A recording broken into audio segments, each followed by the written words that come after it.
This is John Kohler with OKRod.com. Today I'm here in my front yard garden, have all kinds of nice greens growing. But you know, today we're not going to talk about growing your greens. We're going to talk about something very important actually today. And what we're going to talk about today is raw protein powders. So, you know, I often get asked by people, and including good friends, hey John, what do you think about the all-new Sun Warrior raw protein powder, or this protein powder, or the latest and greatest Sprout protein powder, or whatever protein powder it is? Well, you know, when I was first asked that question, I thought about it for a second, only a second, and then I replied. You know, when you go to buy a vegan protein powder, it makes you think that a vegan diet is deficient in protein because you need to buy something in a package to supplement the amount of protein you're getting. And I believe that's completely false. I believe that if you eat a proper, healthy diet, you don't need to supplement any additional protein because you're getting enough through the foods you're eating. If you're eating junk vegan foods or junk raw foods without any nutrients in it, like empty calories, take a look at some of those raw food bars, raw food chocolate bars. You know, you'll see like calories, fat, really high, and everything else like low. Where's the vitamin A? Where's the vitamin C in some of those things, you know? So my belief is that, you know, we don't need to be taking supplemental protein powders for our protein. You know, we should be getting all our protein from the foods that we eat. I mean, here in my front yard garden right behind me, I have some tree collards. You know, I have lettuce. I have other greens growing. And you think about it, you know, where does the cow get all its protein, right? The cow gets all its protein from eating grass and eating greens. Unless it's a factory farm cow, then it's getting it from grains. How does an elephant grow to be super huge and super strong? Eats lots of greens. Maybe you should eat your greens and eat more of your greens to get your protein too. In any case, what we're going to do today, because some people may not believe me still, they may think, oh, they sell the raw protein powder, so I must need it if I'm raw to get the protein I need. Well, if you're eating all the other boxed and canned crap, then you might need that protein powder because you're not eating a real diet full of real food. So I know you're probably thinking, well, I still need extra protein. I'm a bodybuilder, I need extra protein. Well, hey, do cows or gorillas or elephants, do they need extra protein? I mean, if we fed them raw protein powder and nothing else for 30 days, hey, did you guys see the movie Super Size Me where he lived on McDonald's for 30 days? Why don't you try to live on raw protein powder for 30 days and see how healthy you are at the end of the experiment? I mean, you're going to be getting a lot of protein, and actually you might be getting too much protein in relation to everything else because you're not getting all the other nutrients that you need, and we need a lot more than just protein in our diet. And that happens a lot in raw foods where a company will extract just the fructose out of a plant, agave syrup, and then try to sell that to you instead of saying, hey, you should eat fresh fruits to get a small amount of fructose, not a super giant amount of fructose that might mess you up. Because it's one of my beliefs that, you know, too much of a good thing in a high concentration is not a good thing. Even water, if you drink too much water, you could choke on it. So too much protein can cause an issue. That being said, your vegan diet may be deficient in protein if you're not eating a good balanced diet. So if you still want to eat your protein and get protein-rich foods without taking a protein supplement, you can definitely do that. And it is really easy, but you need to know what foods have the most protein in them. So what I've done is I've put together a list, done some research, put together a list with the highest ranked protein-rich foods per 10 calories. So let's go ahead and go over that list and I'll talk to you more about it. So here's a list I put together and it's ranked by protein grams per 10 calories. So when you eat 10 calories of this food, basically this is how much protein you get. So you get 1.98, almost 2 grams of protein for every 10 calories of spirulina powder dried. So I've got some spirulina mana powder right here. And spirulina powder has more protein than even some of the raw protein powders. Next we have the blue-green algae powders, such as Klamath blue-green algae, 1.75 grams of protein per 10 calories. Next, for the non-vegans out there, Ground beef 95% lean has 1.56 grams of protein per 10 calories. Now I want to point out that spirulina and blue-green algae contain more protein for ground beef. So, you know, you could answer the question if somebody asks you, where do you get your protein? Well, I get my protein from spirulina because it has more protein than meat. And that would be completely true. But that being said, think about where the ground beef, or the beef, where's the beef? Where the beef got its protein, right? Hopefully from grass, if it's pasture raised, or from grains. So if the beef could accumulate that much and build its own protein from the greens, so can we. So remember that, so can we. We eat greens, we get enough protein if you eat enough greens. The problem is most people don't eat enough greens. Next, we could go down the list. Behind that is 1.36 grams of protein per 10 calories in the brown rice protein powder. So that's like the Sun Warrior protein and the other things.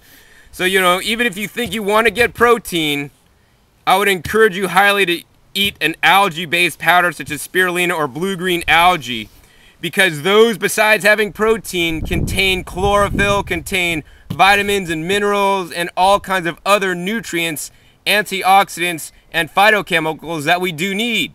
And in most cases, the protein powders are basically an extract, or they removed everything from that food. You know, because where do they get the brown rice protein powder from? They get it from brown rice, but they process the brown rice to extract only the protein powder from it. Next on the list, not even that far behind the brown rice protein powder, chlorella powder at 1.3 grams of protein per 10 calories. Next, below that is hemp protein powder, 1.25. Sprouted fresh lentils are 0.84. So, you know, sprout your own fresh lentils in your kitchen. Eat those up raw, and this actually, that's the highest amount of protein that you could get, and grow it yourself in your own home. So next, which is what I'd prefer instead of sprouting my own lentils, is growing my own collard greens. So right behind me in my garden, we have a whole bunch of collard greens growing and a lot of other greens. Next behind that, another big popular protein powder on the market now is pea protein powder, and that comes in at 0.67. So it's even better to eat fresh collard greens than to take the protein powder, because the protein powder has less. But you've been sucked into buying the protein powder because it's in a package. Oh, and it looks nice. Oh, and it's convenient. Oh, what, and it's not convenient to eat your greens? Well, just eat your greens. It's so much easier. Next, we have fresh kale at 0.66, so just a little bit under the pea protein powder. Followed underneath that is wheatgrass powder. Of course, you could also grow and juice your own fresh wheatgrass. Next, we have chia powder, so that's whole chia seeds ground up, 0.43.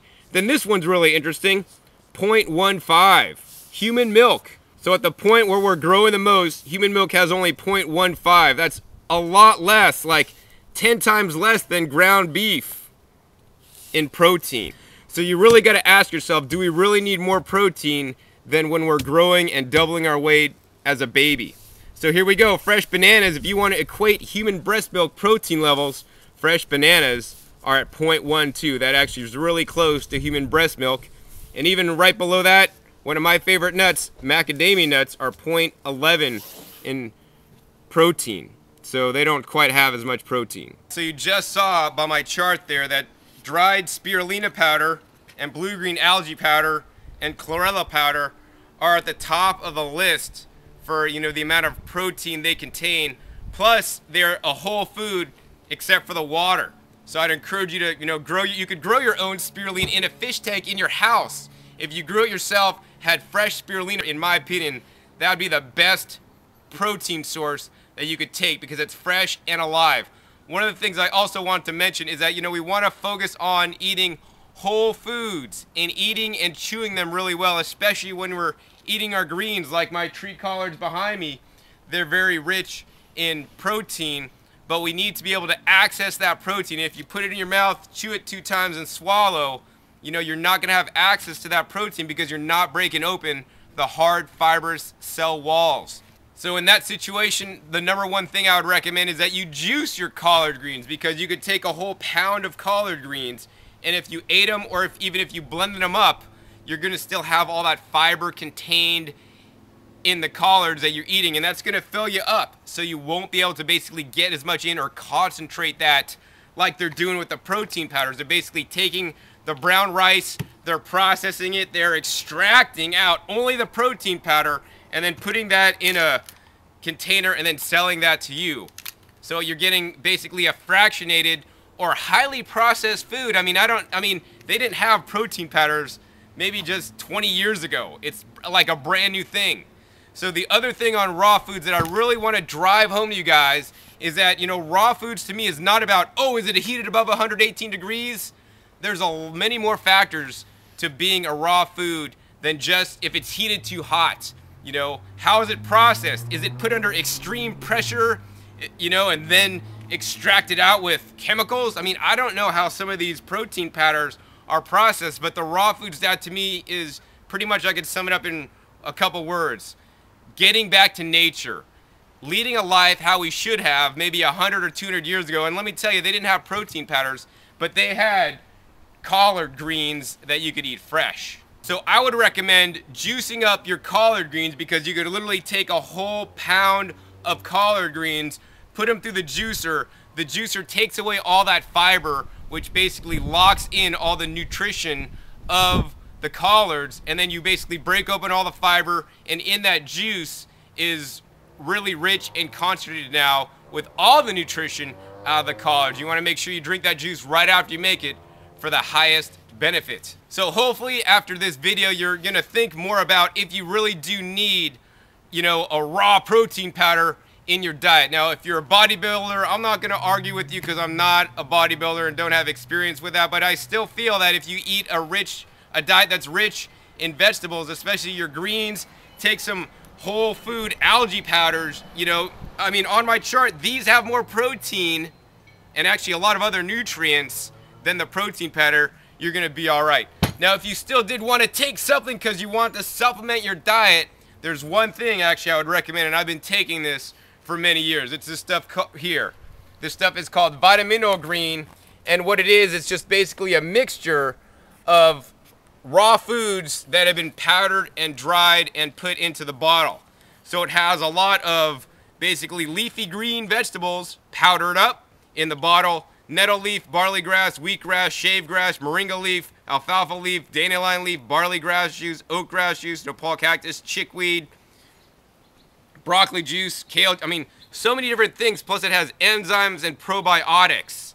And this is really rich in a lot of nutrition. So if you want to supplement your diet with one thing, instead of the protein powder supplements, I would definitely recommend the Vitamino Green, because once again, this is not an extract. The protein powders you're taking, say the hemp protein powder, right? Well, how do they get hemp protein powder?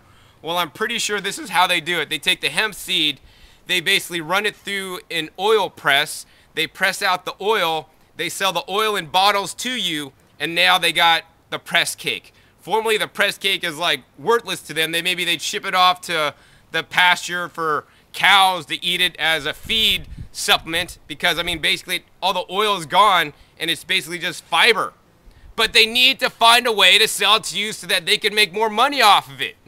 So they did some testing and they figured out, oh, this stuff's high in protein, so let's put it in a package, sell it as a protein powder, because the oil and the fat content on that is really low because it's been taken out. They're basically selling you the fiber, and as a byproduct, it happens to be rich in protein, and you're buying it.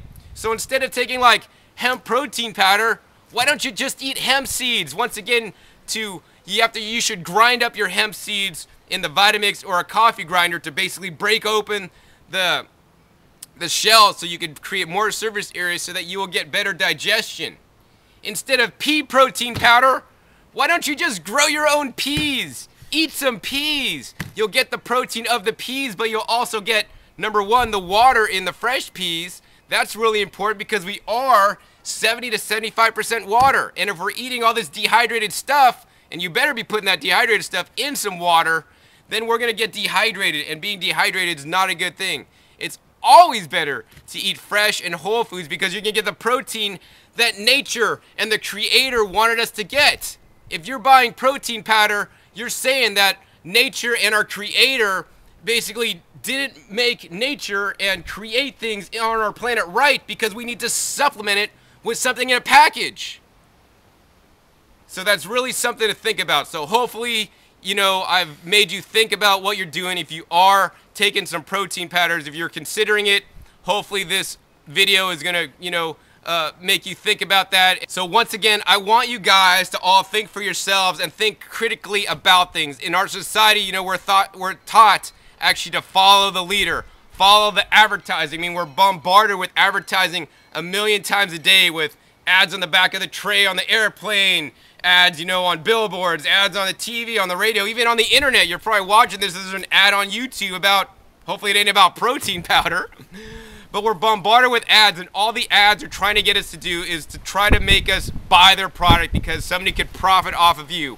I want you to profit and grow healthy because of yourself, because of your own two hands, and the way I've found to do that is to grow your own food. I'm growing my own peas that contain the pea protein in them. I'm growing my own collards for the protein in the collards. Everything I'm growing, everything that's green, contains protein and amino acids. And if you eat enough of them, you're going to get your protein too. So once again, this is John Kohler with OKRaw.com. We'll see you next time, and keep eating your fresh, raw, homegrown fruits and vegetables. They're good stuff.